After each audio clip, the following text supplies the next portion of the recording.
nakita niya ang bata, then automatic, yan ang giluwas. No, without hesitation, wala na duha-duha, i-save niya ang bata.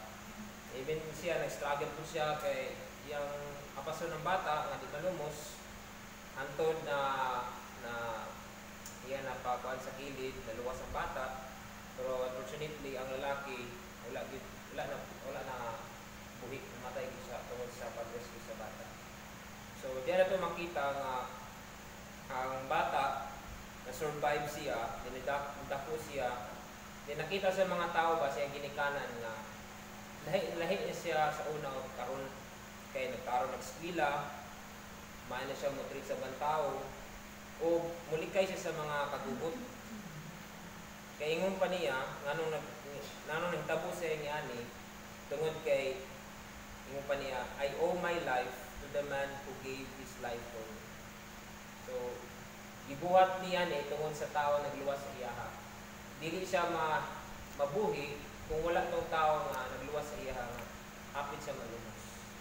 So mao po ni pasabot ni Paul nga sa tong nabasa nga verse nga there's a love so powerful, so sacrificial, so undeserved that changes how we live.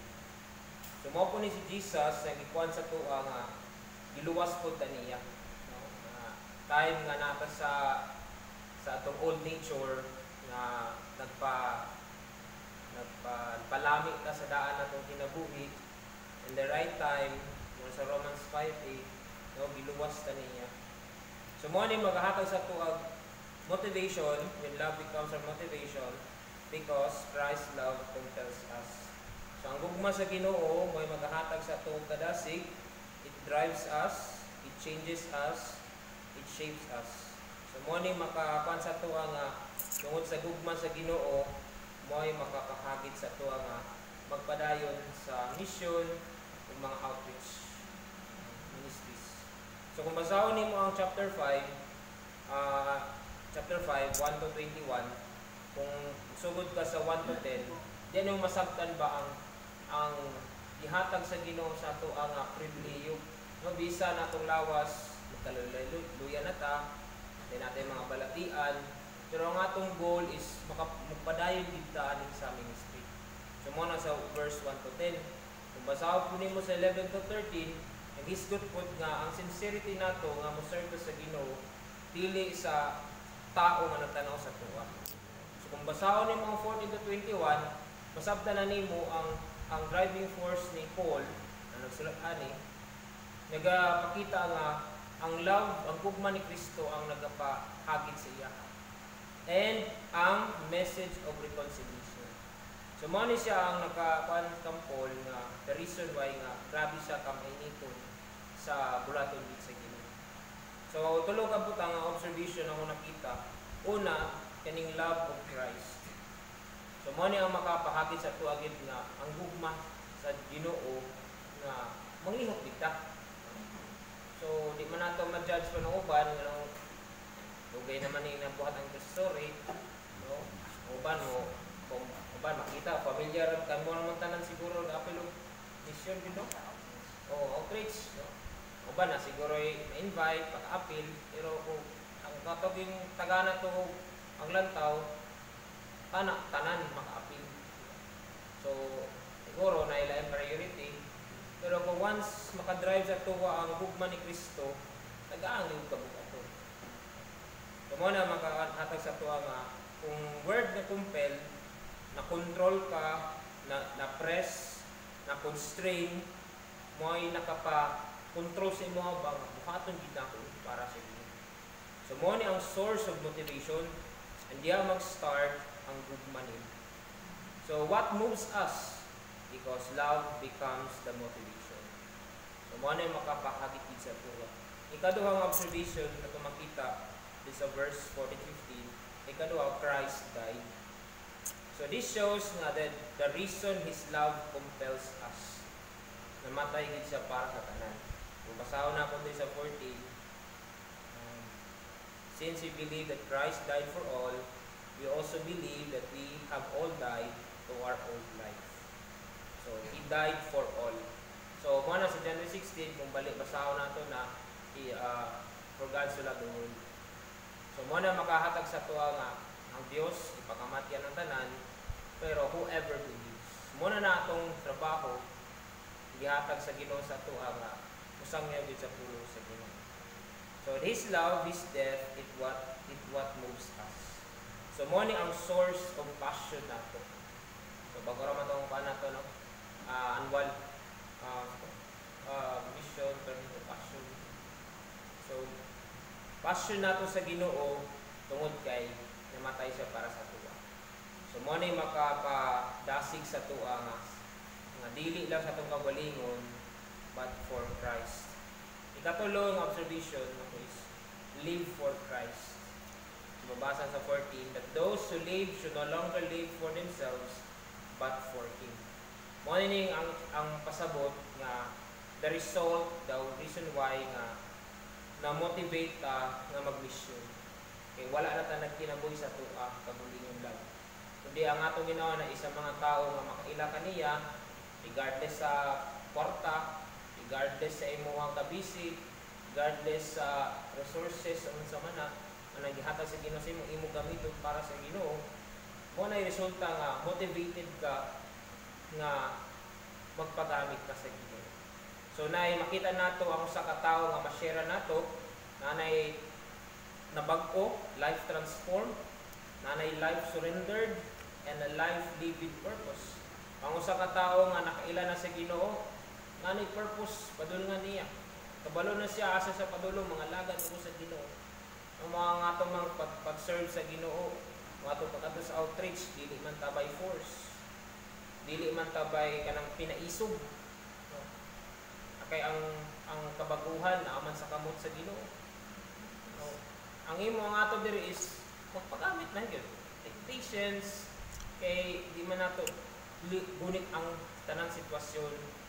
Lahi mag problema sa mga pamilya, lahi og gibag-o sa Ginoo, even kita. No? Kung i-reflect nato tong kaugalingon, yun sa mo pagbag-o sa Ginoo. Paspas ba kung gibag-o sa Ginoo or dali lang? Kay kung ang atong nana is padaghan ay dayon, pero dili genuine, dili walay klaro ang condition. Abot sa punto patumba ra gihap. No, mauyog ba kung ma-shaken sila, manglakaw ra pud sila. Una ang atong desire is patience, with prayer, and kung yun, gugma natin sa Ginoo nga ato surrender siya. So mana live for Christ, dili na kita kundi si Kristo na magpagbuhat. So mo ni the mission outcome. So we no longer live for ourselves, mo ni nga self-centered passion, dili na kita. But we live for Christ, mo ning purpose-driven passion nato. So mo ning ang pasabot sa pulong sa Ginoo, gusto sa Ginoo sa tuwa nga ang transformation nato becomes our motivation. Mo ning gusto sa Dios sa tuwa nga mahitabo. Kaya ang ato fallen nature man gud nga magsaligta, gusto nato paspas dahil may tabo, gusto nato burak dahil kwarta, burak og paghatag. Magsalig na mga tao ay di manghatag, murag nasa sikilar na ba, pahugan nimo kay para makailag yun. Pero ang pulong sa Ginoo dili wala kay nasabtan. So mo na nga we need to have a purpose-driven passion na makailag sila sa Ginoo. So once a zealous for religion, now his zeal is redirected to reconciliation the gospel. Mo ning reason nga si Paul o pulong sa Ginoo ang gusto pud sa Ginoo sa tuwa nga gitagaan ta og task ani for reconciling people. Kay kung basahon nimo ang verse 21, mo ni ang reason nga niani si Kristo. So verse 21, for God made Christ who never sinned to be offering for our sin so that we could be made right with God through Christ. So wala na ta nag-evaluate based sa atong human point of view, yung padre sa pulong sa Ginoo, na we stop evaluating others from a human point of view. At one time, we thought of Christ merely from human point of view, how differently we know Him now. Kung masawa ni mo, pabalong ani nga verse, 2 Corinthians 5:17, di na ito makita nga this is means that anyone who belongs to Christ is a new person. The old is gone, the life has begun. A new life has begun. So mo na ang atong ginalook up sa mga ministries nga ang ilang daan nga kinabuhi mawala na gyud. They will not live anymore for themselves but living for Christ and siya. Sama ra gud na sa dam nga nagagunit o tubig na dili magakontrol para dili makadalo ang tubig. So once ablihan na siya, grabe ang tubig umaga sa pila ka tons of water. Nga na po na may tabo sa tuwa igsoon, once ang gugma sa Ginoo mo dagayday sa tuwa, di nimo mapugnan siya nga kalipay kadasig na imong nadawat sa Ginoo. So in summary, ang passion nga walay mission is emotion. Kung ang mission without passion is obligation. So mo na itong bantayan nga itong passion nga naay mission, no, mo gina nga ikaw na as ang Ginoo na ginaghari sa imo. Pero ang passion without mission gani, emotion din ang resulta na, no, ana based lang sa imuhang makaya, based sa imuhang paminaw karon, apil ko o dili, mo na ang result. Pero kung mission without passion is obligation. So, mo ni ang bukat. No, napugos lang ka, natuklod lang ka, kay mo man ni ang pansimbahan, pero sa imo deep inside, obligation at trust in you. So, sa 2 Corinthians 5:14-15, ang pulong sa Dios nagtudlo sa tuwa nga Christ's love transforms passion into mission. So, when you say passion, experiencing the love of Christ personally. Kung magsulti po tag mission, expressing that love publicly to others. So, mo na ang ato nga passion nato, igugma nato si Jesus.